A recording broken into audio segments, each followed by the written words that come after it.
Look, I'm not gonna say that this is the best anime family of all time, but I'll imply it, as this show is lightning in a bottle and we need to talk about how the family being fake makes it feel just so real. Now this might be one of the biggest hits of my career, or it's gonna be the thing that finally kills me. But Spy X Family is just a show that's worth the risk, as I've been rooting for this show since the manga first dropped, and it's refreshing to see everyone finally get sucked into my level of hype. It's a loving comedy about a Cold War spy who has to build a fake family for a mission only to accidentally make a real one is easily the feel-good story my tired heart needed. And the fact that the mom is an assassin, the daughter can read minds, then the dog is... This show's premise feels like a Mad Lib, but in the best way possible. And while I can sit here and tell you all the reasons you should watch the show, the animation is stunning. It's one of the 5 anime that are actually funny without running its only joke into the ground. All shade intended. How Lloyd is definitely DILF of the season. Do I even have to say it? Or I could just show you clips of Anya till you get diabetes because she's just too sweet. But of all the things I ought to talk about, it's a question of why does the simplest things in the show hit me, while I snooze through them everywhere else? So that's the question I'm gonna try and answer. We'll also go over just why the chemistry is just so phenomenal between these characters. I know this isn't my normal kind of shipping video, but it has the X in the name, so I'll allow it.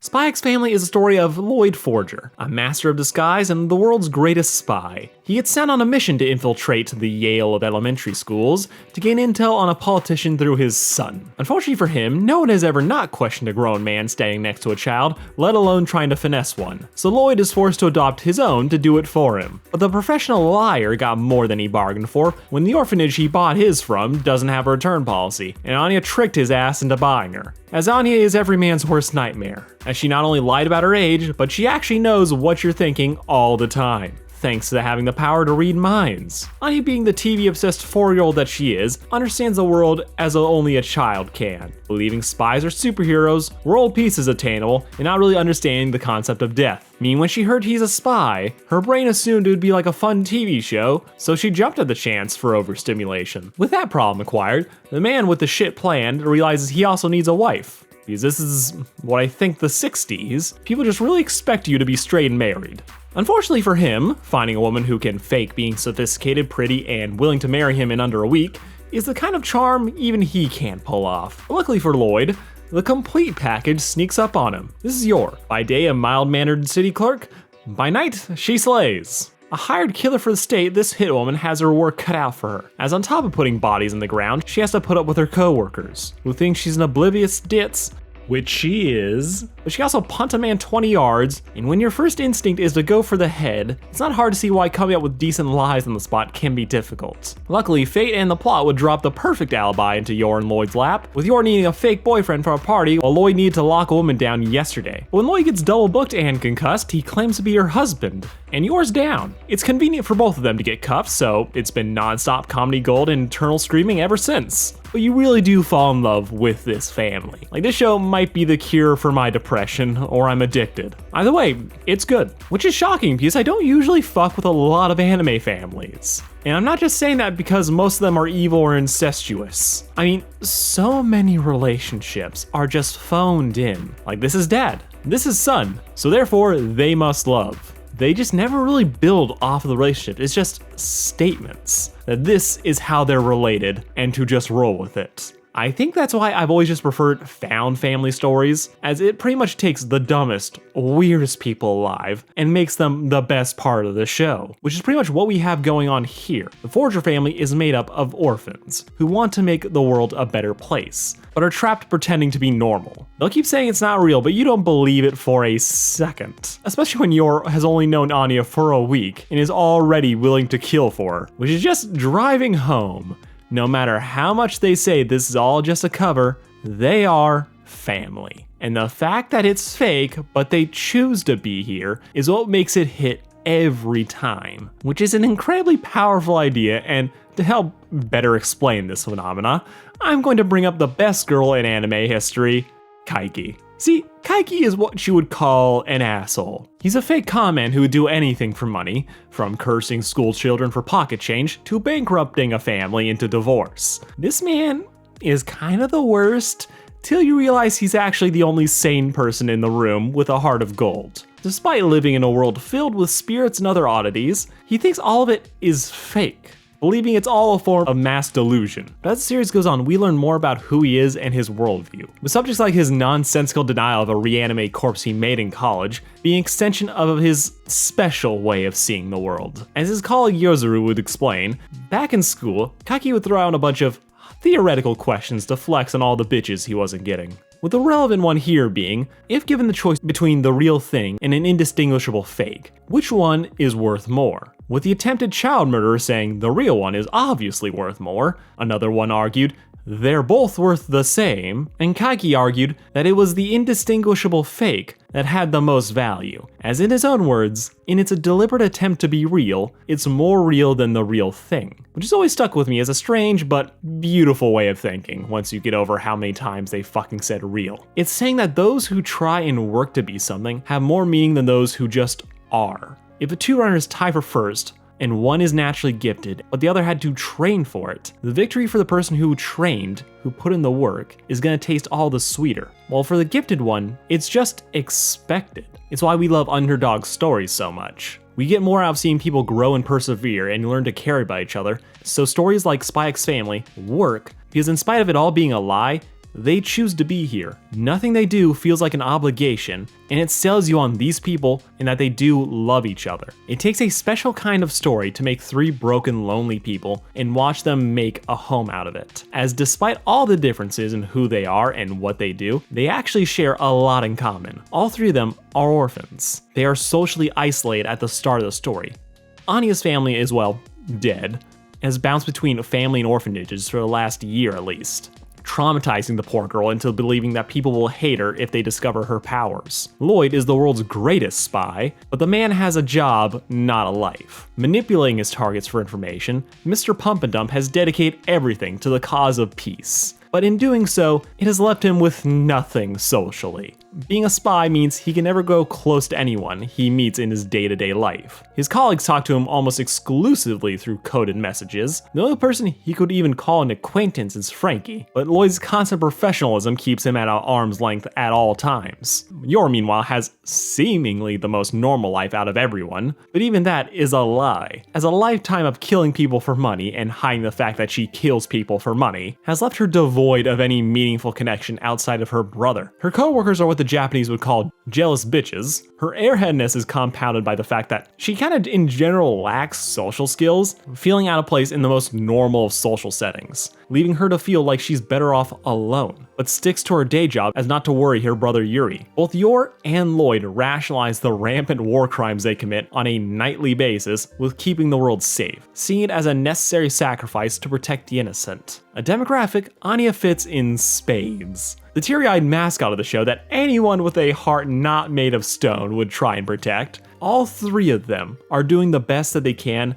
not just to make the world a better place, but also getting forced out of their comfort zones to play their new role in the family. Lloyd, the master spy who had a plan for everything, has no fucking idea what he's doing with Anya. In theory, he should be able to be a fake dad, but no amount of theories could prepare him for this little tornado of energy, or the fact that she knows what he's thinking at all times, which that could be a curse.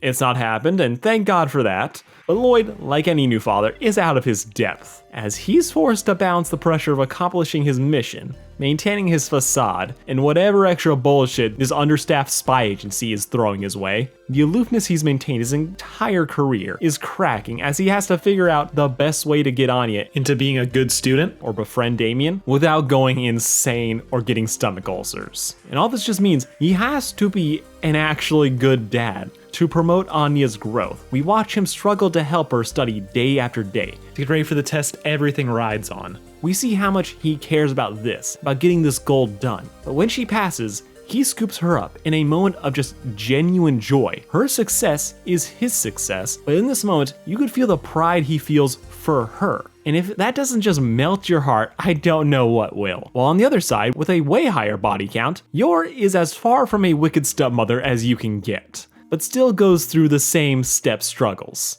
believing Lloyd and Anya to be a real family that she is only a stranger in. This is an extension of Yor's own relationship with her coworkers and with just life in general. She feels out of place, even within her new home, wondering what kind of relationship she should be developing with Anya and how involved she should be with Lloyd's parenting. The murder maiden is in a bit of a pickle, as most of the maternal roles of the time are being done by Lloyd, from cooking and child rearing, which might be the best in the case of her cooking. It might be more lethal than her blades, and this isn't to sound sexist that she has to be doing these things, but without these stereotypical goalposts that others judge her for, Yor's just kinda stuck. She doesn't know really what to do. She cleans, but doesn't know how she feels like she should be contributing. But almost unintentionally, just by being herself, she makes a place and gets that sense of belonging she's subtly craved her whole life, becoming Anya's protector. When Anya is in danger, Yor is there and is always the most dangerous thing in that scene, with Anya admiring Yor for that strength,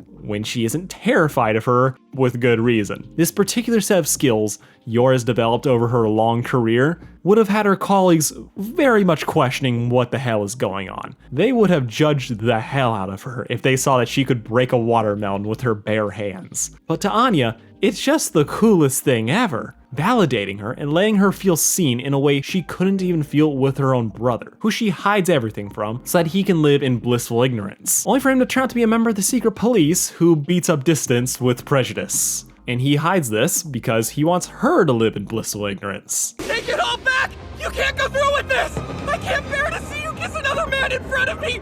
Stop it! And yes, this has to be said, the brother has jealousy issues. He very much wishes he was the one married to Yor instead, because anime. But the one rationality I have for this, Yuri is less of her brother, and really he is just kind of her son. Yes, I know the Oedipus complex isn't any better, but it will explain why he's acting like a jealous child afraid that his mom is giving someone else more attention. But it does make a lot more sense in how she cares for Anya, that this is just a continuation of her lifestyle, that I'm going to love and protect this person as best I can. And whenever she's making a mistake, Lloyd's there to correct her, and whenever Lloyd makes a mistake, such as when he's pressuring her too much to study, she can be the person there to say, maybe just step up and let her be herself. Because while Lloyd is so focused on the mission, Yor is more focused on Anya's overall well-being. She wants her to just be a kid, to have fun. She doesn't understand all these pressures Lloyd has from his bosses and mission. That helps them balance each other out and keep Anya from becoming just this tool to complete a job. Which, speaking of her,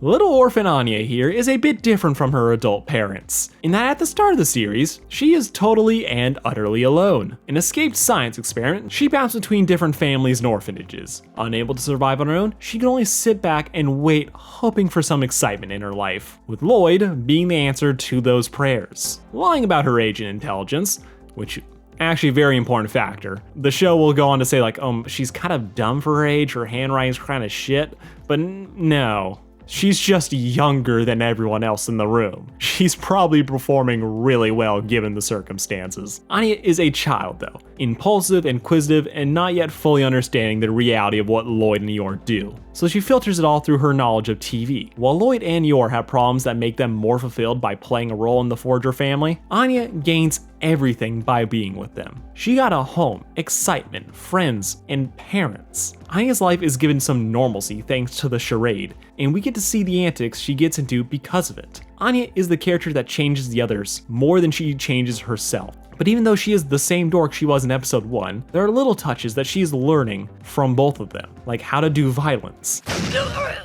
and even how to come up with a decent lie. But that's okay. She's the glue that holds the family together. She is the reason everyone is being so kind, and not just a situation of convenience for Lloyd and Yor. If she wasn't in the show, this would be a Mr. and Mrs. Smith situation. Ultimately, Spy X Family is a comedy about a group of unlikely people pretending to be a family. It's a hilarious romp about the unusual shenanigans only they can. But beneath its expertly crafted jokes and just insane scenarios, Spy X Family is tugging at your heartstrings as we watch them grow closer, turning this fake family into a real one. And it's one that wouldn't hit as hard if they weren't complete strangers. As watching Lloyd warm up to everyone, or you're doing her best before doing another man his worst. It's a recipe for the feels that just wouldn't work if this was just a story about a family of spies. We've seen that show. It doesn't work. We would be hypercritical of their failings and see moments of joy as the default, rather than triumphs of character progression. The story has to earn these moments, and that's what makes them feel powerful. It's why the fake family feels so real. And while the first half of season 1 may be over by the time of this video's release, as a manga fan, I assure you that you haven't seen nothing yet. With new fun gags and characters just on the horizon, this is a show that will only get better with time, and I can't wait for this to be animated.